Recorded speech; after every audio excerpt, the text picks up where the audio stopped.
एकोहम द्वितीयो नास्ति न भूतो न भविष्यति।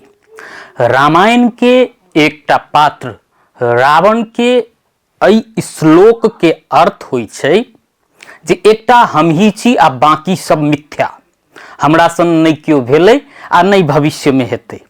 एहने चरित्र ई कलयुग में आबि कऽ जनमत पार्टी के अध्यक्ष डॉक्टर सी.के. राउत सेहो देखा रहल छथिन। Doctor CK. राउत नेतृत्व के जनमत पार्टी एकटा निर्णय केलकै अपन पार्टी के नेता तथा कार्यकर्ता सबके ओहि निर्णय मार्फत निर्देशन देल गेल छै जे प्रत्येक दिन सामाजिक संजाल में पार्टी के नेतृत्व पंक्ति के गुणगान करऽ लेल, अर्थात पार्टी नेतृत्व पंक्ति के विषय में सकारात्मक पोस्ट डेली हेबाक चाही। ओहि निर्णय के अनुसार महीना में जे पार्टी के नेता कार्यकर्ता 20 वा ओहिसँ बेसीटा पोस्ट करथिन हुनकर मूल्यांकन उच्च मानल जेतै, नीक मानल जेतै।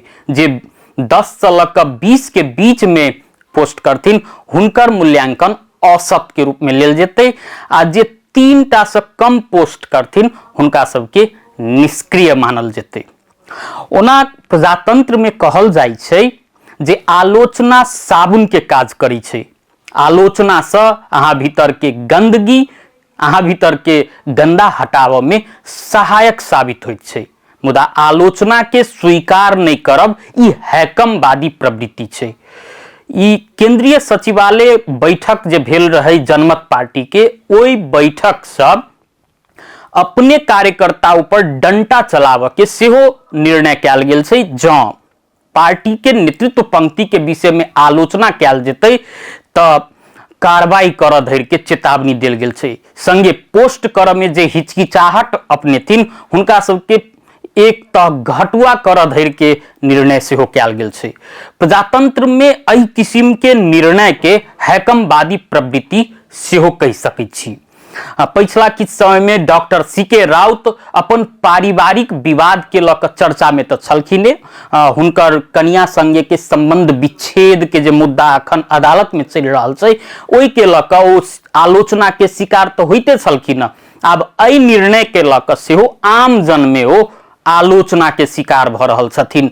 आलोचना नहीं सुनऽ वाला नेता कदापि नेता नहीं भऽ सकैया, कतेकों के कहब छनि। संगे ई जे अपने पार्टी के नेता कार्यकर्ता के आवाज दबाबऽ वाला निर्णय के रूप में सेहो एहि के लेल जा सकैत अछि, जखन कि प्रजातंत्र में वाक स्वतंत्रता के बहुत बेसी महत्व होइ छै। एहि किस्म से वाक स्वतंत्रता के दबानाइ कोनो भी राजनीतिक दल के लेल हितकर साबित नहीं भऽ सकैत अछि।